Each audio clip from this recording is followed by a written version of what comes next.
పాలు విరిగిపోయాయండి. అసలు బయట పారబోయడానికి మనసు ఒప్పలేదండి.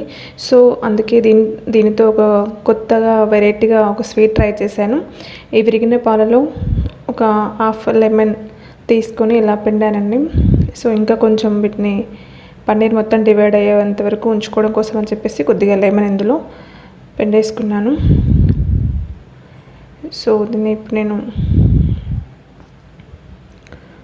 నాకు ఇంకా కొంచెం పన్నీర్ మొత్తం ప్రిపేర్ అయింది ఇక్కడ. సో దీన్ని నేను స్ట్రైనర్తో పన్నీర్ని సపరేట్ చేసేసుకున్నాను.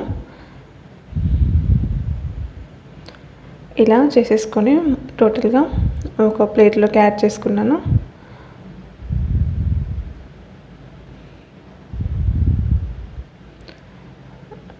ఇలా మొత్తం సపరేట్ చేసుకొని ఒక ప్లేట్లో వేసుకున్న తర్వాత ఒక 5 minutes అలా చల్లారనిచ్చానండి. పన్నీర్ మొత్తం నేను సపరేట్గా తీసేసుకున్నాను వాటర్ నుండి.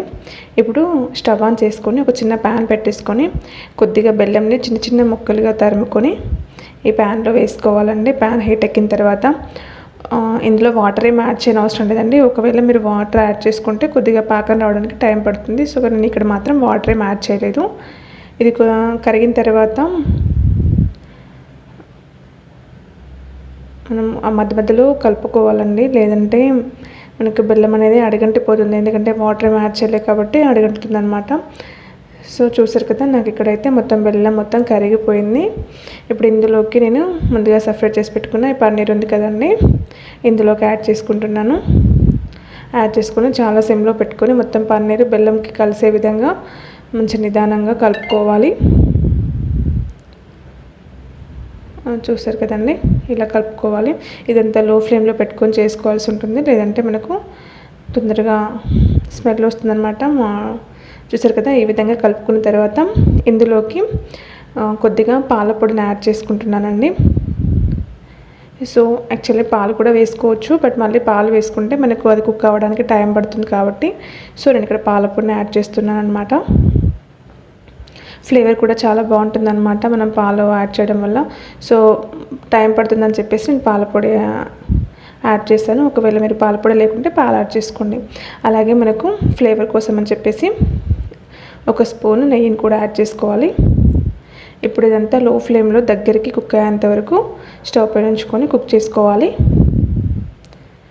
ఇప్పుడు ఈ లోపుగా మనం వేరొక ప్లేట్కి కొద్దిగా నెయ్యిని ఈవెన్గా అప్లై చేసుకుందాం.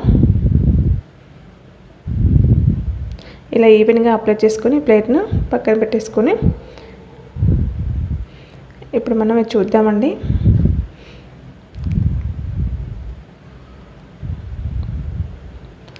మీకు ఇక్కడ చూసినట్టయితే ఇది మొత్తం దగ్గరికి వచ్చింది కదా, ప్యాన్ నుండి సపరేట్ అయిపోయింది, మంచిగా కుక్ అయింది అనమాట. ఇప్పుడు మనం స్టవ్ ఆఫ్ చేసుకొని ఈ ముందుగా మనం నెయ్యి రాసుకున్న ప్లేట్ ఉంది కదండి, అందులోకి దీన్ని ట్రాన్స్ఫర్ చేసుకుందాం.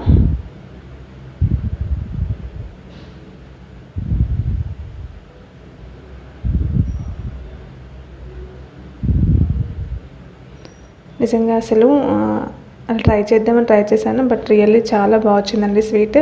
ఒకసారి మీకు ఎప్పుడైనా ఇంట్లో పాలు పగిలిపోతాయి కదా, అప్పుడు బయట వేస్ట్ చేయకుండా, బయట పారబోయకుండా ఇలా ఒకసారి స్వీట్ ట్రై చేయండి. చాలా చాలా బాగుంది, డిఫరెంట్గా. ఇప్పుడు దీన్ని మంచిగా స్పూన్తో నెయ్యిని కానీ నూనెని కానీ అప్లై చేసి మంచిగా ఈవెన్గా స్ప్రెడ్ చేసుకొని కొద్దిగా లైట్గా వెట్టున్నప్పుడే నైఫ్తో ఘాట్లు పెట్టుకోండి, లేదంటే కొంచెం చల్లారాక పెట్టుకోండి. ఇప్పుడు ఒక 10 minutes అలా మనం ఫ్యాన్ కింద కానీ లేదంటే 10 minutes అలా రెస్ట్ ఇవ్వండి దీనికి. ఇది మొత్తం మనకు డ్రై అయిపోతుంది అనమాట. డ్రై అయిన తర్వాత చిన్న చిన్నగా ఘాట్లు పెట్టుకొని మీకు ఒకవేళ డ్రై ఫ్రూట్స్ కానీ లేదంటే బాదం, పిస్తా లైక్ ఎనీ డ్రై ఫ్రూట్స్ ఉన్నా కానీ పైన స్ప్రెడ్ పీసెస్ పైన ఇలా పెట్టేసుకొని సర్వ్ చేసుకుంటే చాలా బాగున్నాయి. నిజంగా చాలా చాలా బాగున్నాయండి. ఒకసారి మీరు కూడా ఇలా ట్రై చేయండి. ఇంకా తినాలనిపిస్తాయి. And paneer and milk powder, ghee and మనకు బెల్లం ఫ్లేవర్ చాలా చాలా టేస్టీగా ఉందన్నమాట. మీరు కూడా వేస్ట్ చేయకుండా ఇలా ఒకసారి ట్రై చేయండి. మరి ఈ వీడియో మీకు నచ్చిందా? నచ్చితే లైక్ చేయండి, షేర్ చేయండి, కామెంట్ పెట్టండి. మరిన్ని మంచి మంచి వీడియోస్ కోసం నా ఛానల్ని సబ్స్క్రైబ్ చేసుకోండి. మర్చిపోకుండా బెల్ ఐకాన్ని యాక్టివేట్ చేసుకోండి.